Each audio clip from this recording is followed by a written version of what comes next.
Welcome to NSTV news. నేను సౌజన్య. ముందుగా ముఖ్యాంశాలు.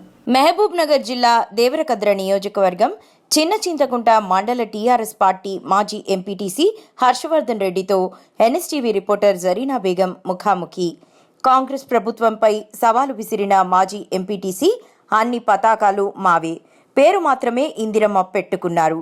అప్పుడు మావి నాణ్యత లేదు అన్న మీరు ఇప్పుడు మేము కట్టిన ఇళ్లకు పేరు మార్చి ఇందిరమ్మ ఇళ్లకు నాణ్యత వచ్చిందా అన్నారు. ఎంపీపీ హర్షవర్ధన్ రెడ్డి టీఆర్ఎస్ పార్టీ నాయకుడు, వాళ్ళతో మన ముఖాముఖి జరగబోతుంది. Welcome to NSTV channel sir.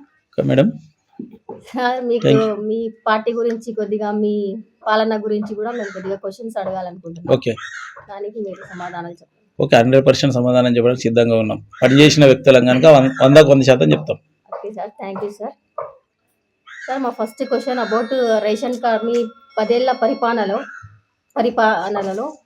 మీరు రేషన్ కార్డ్ సేమ్ చేయలేదు. ఇప్పుడు కాంగ్రెస్, దాని గురించి మీ స్పందన ఏంటి సార్? మా గౌరవ తెలంగాణ సాధించిన ముఖ్యమంత్రి కేసీఆర్ గారు, అదేవిధంగా మా శాసనసభ్యులు, మాజీ శాసనసభ్యులు ఆల వెంకటేశ్వర రెడ్డి గారు ఆశీస్సులతో రేషన్ కార్డులు అనేదే కాదు, తెలంగాణ రాష్ట్రంలో ఉన్న బీద బలహీన వర్గాలకు అందరికీ కూడా ఏ స్కీమ్ కావాలన్నా ఆ స్కీము ఇచ్చిన వ్యక్తి అంటే ఒక ముఖ్యమంత్రి, మాజీ ముఖ్యమంత్రి గారు, ఉద్యమ నేత. ఎందుకంటే ఆ ఉద్యమ నేత కూడా ఒక 14 సంవత్సరాలు ప్రతి నియోజకవర్గం, ప్రతి గ్రామము పాదయాత్ర చేసి తిరగడం జరిగింది. పాదయాత్ర చేసి తిరగడంతో మా ముఖ్యమంత్రి గారికి, మాజీ ముఖ్యమంత్రి గారు కేసీఆర్ గారు కానీ, వాళ్ళెంబడ ఉన్న మా ఆల వెంకటేశ్వర రెడ్డి గారు కానీ, మేము కూడా అందరం కూడా మా ముఖ్యమంత్రి గారు ఎంబడ తిరగడం జరిగింది. ప్రజలకు ఏమి కావాలి, ఎప్పుడు ఏమి ఇవ్వాలని చెప్పే నాయకుడు మా కేసీఆర్ గారు. ఒక రేషన్ కార్డుల విషయమే కాదు, మీరు రేషన్ కార్డులే చెప్తున్నారు కానీ మేము రేషన్ కార్డుల కన్నా ఎక్కువ పనులు చేయడం జరిగింది. రేషన్ కార్డులు కూడా కొంతమంది నాయకులు ఏమంటున్నారంటే 10 ఏళ్ళు పరిపాలన ఉన్నప్పుడు ఒక్క రేషన్ కార్డు కూడా ఇవ్వలేదని చెప్పి, మా ఊర్లో కూడా మొన్న గ్రామసభ జరిగినప్పుడు ఆ గ్రామ సభలో కూడా ఒక ఎంఆర్ఓ గారు, ఎందుకంటే ఒక అధికారి, ఒక ఎంఆర్ఓ గారు ఎప్పుడు కూడా ఒక రాజకీయంగా మాట్లాడకూడదు. మొన్ననే ఎంఆర్ఓ గారు ఏం చేసిందంటే, ఒక గ్రామ సభలో 10 ఏళ్ళ పరిపాలన చేసింది టీఆర్ఎస్ ప్రభుత్వము, ఒక్క రేషన్ కార్డు కూడా ఇవ్వలేదని అనడం జరిగింది. కానీ దానికి కౌంటర్గా నేను అప్పుడే ఏమడిగినంటే, సార్ నీవు ఒక రేషన్ కార్డు ఇవ్వలేదని చెప్పి నీవు అనడం తప్పు. ఎందుకంటే మా ఎమ్మెల్యే గారు ఆల వెంకటేశ్వర రెడ్డి గారు మన మద్దూరు గ్రామంలో, మన చిన్న చింతకుంట మండలంగా నేను ఎంపీపీగా ఉన్నప్పుడు మద్దూరు గ్రామంలో చెక్ డ్యామ్ ఓపెనింగ్ చేసినప్పుడు 470 రేషన్ కార్డులు ఇవ్వడం జరిగింది. అదేవిధంగా కూడా ఎవరన్నా చిన్నపిల్లలు కానీ, పెద్దోళ్ళు కానీ ఎవరైనా ఉన్నోళ్ళని కూడా యాడ్ చేయడం జరిగింది, ఇవ్వడం జరిగింది. కానీ వాళ్ళకి తెలియక మాట్లాడడం జరుగుతుంది. ఇప్పుడు వాళ్ళు ఎప్పుడైనా సరే, వాళ్ళు కాంగ్రెస్ నాయకులు కానీ ఏ నాయకుడైనా సరే నాతోనికి రామని చెప్పి నేను సవాల్ ఇస్తున్నా. 2014 నుంచి ఇప్పటి వరకు ఎన్ని రేషన్ కార్డులు ఇచ్చినా కూడా మేము లిస్టుతో దగ్గర ఇవ్వడానికి సిద్ధంగా ఉన్నాం. అది ఎంఆర్ఓ గారు కూడా మళ్ళీ నేను తర్వాత కాల్ చేసిన, సార్ ఏది సార్ నువ్వు రాజకీయంగా ఇది అనుకో, కాంగ్రెస్ కండ వేసుకొని పనిచేయి అని చెప్పిన. లాస్ట్కు కాంగ్రెస్ కండ వేసుకొని చెయ్యి, ఎందుకంటే రేషన్ కార్డులు మేము ఇన్ని ఇస్తున్నాం, ఇప్పుడు ఈ ప్రభుత్వంలో ఇన్ని ఇస్తున్నాం చెప్పండి, వద్దంటలేము, మంచిగా చేయండి, మంచిగా చేసేదాన్ని మేము స్వాగతిస్తాం. కానీ ఒక రాజకీయ నాయకుడిలాగా మాట్లాడితే అప్పుడు ఏమంటున్నాడంటే ఎంఆర్ఓ గారు, రెడ్డి గారు నాకు తెలియక మాట్లాడిన, సారీ నేను కలెక్టరేట్లో పనిచేస్తుంది కనుక అప్పుడు ఇచ్చినప్పుడు నాకు తెలియదు సారీ అని చెప్పడం జరిగింది. దానికి అవంతట్లో గమ్మున్నాం, లేకుంటే కలెక్టర్ గారికి మేము కంప్లైంట్ చేయాలనుకున్నాం వాస్తవంగా అధికారి మీద. సార్, ఇంకా రైతు బోనస్, దాని గురించి మీ స్పందన ఏంటి సార్? రైతు బంధు గురించి మేడం, మేము రైతు బంధు గురించి వాస్తవంగా మొన్ననే గ్రామ సభల్లో వాళ్ళ కాంగ్రెస్ నాయకులు చదవడం జరిగింది. మేం కాదు డీటెయిల్ ఇచ్చింది, వాళ్ళే ఇచ్చిండ్రు. కాంగ్రెస్ నాయకులే మొన్న గ్రామ సభలో ఏమని చెప్పిందంటే, 374 మందికి 371 మందికే రైతు బంధు వేయడం జరిగింది. మిగతా వాళ్ళకు రైతు బంధు ఎవరు వేయలేదని వాళ్ళే గ్రామ సభలు చదివిండ్రు. రుణమాఫీ అనేది వాళ్ళే 374 మందికి వేసినాం, ఇంకా 340 మంది 50 మందికి వేయలేదు అని చెప్పడం జరిగింది. కానీ వాళ్ళు ఏం చెప్పుకుంటారు, మేము రుణమాఫీ అందరికీ చేసినాం అని చెప్పుకుంటారు. కానీ వాళ్ళు చేసింది ఏంటంటే, ఎందుకంటే ఈ మీడియా ద్వారా తెలవాలి ప్రజలకు కూడా, వాళ్ళు 5 రూపాయలు ఉన్న ఒక పేరు ఉన్న వ్యక్తి కూడా, ఒక 5 రూపాయలు ఒక రైతుకు బ్యాంకులో ఖాతా ఉన్న వ్యక్తికి కూడా అసోంటి వాళ్ళు ఒక ఇంచుమించు 10% ఉంటారు.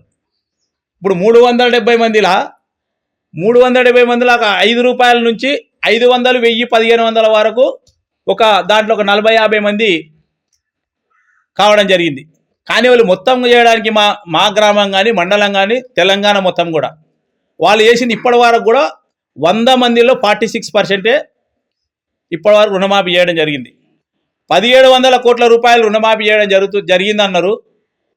వాళ్ళే అదే వాళ్ళ దాంట్లో మా మంత్రులు కానీ ముఖ్యమంత్రి గారు కానీ వాస్తవంగా ఫస్ట్ 41 కోట్ల రూపాయల చిల్లరగా మేము రుణమాఫీ చేయాలి, ఓన్లీ ఇప్పుడు 1700 కోట్లు చేయడం జరిగింది. మిగతా చేయలేకపోయినరు. వాళ్ళు వాస్తవంగా విప్లవం అయ్యిండ్రు. కానీ మా ప్రజల్లో మాటకము ఏమంటున్నారంటే మేము మొత్తం చేసినా చెప్తున్నారు.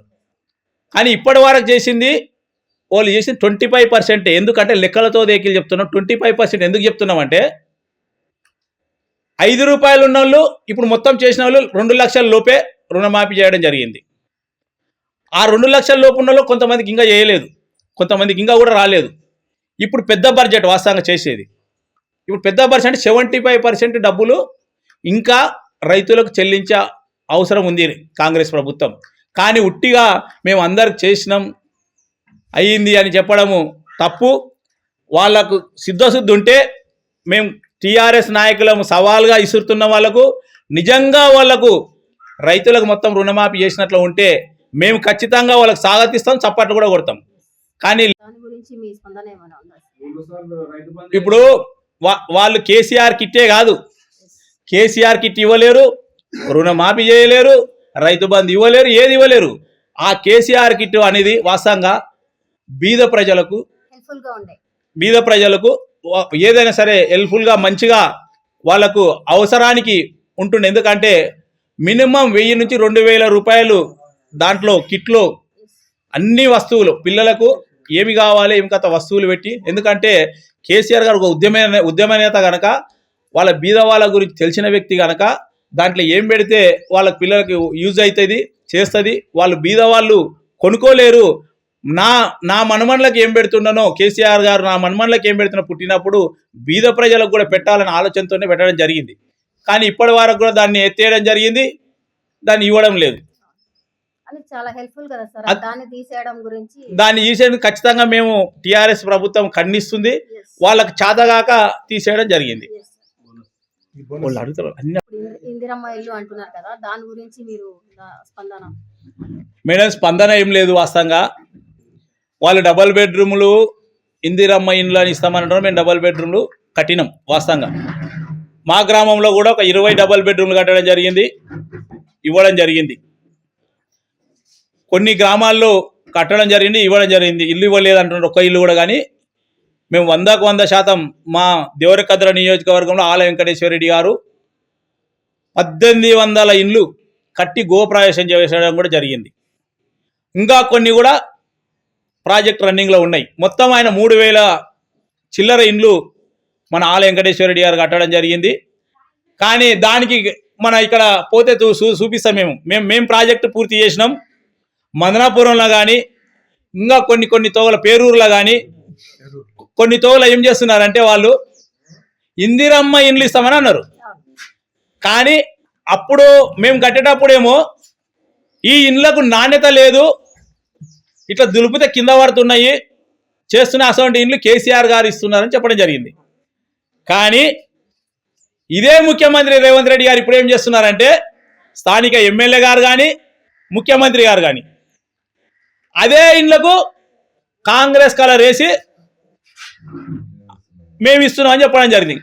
కట్టింది ఒకరు, ఇచ్చేది ఒకరు.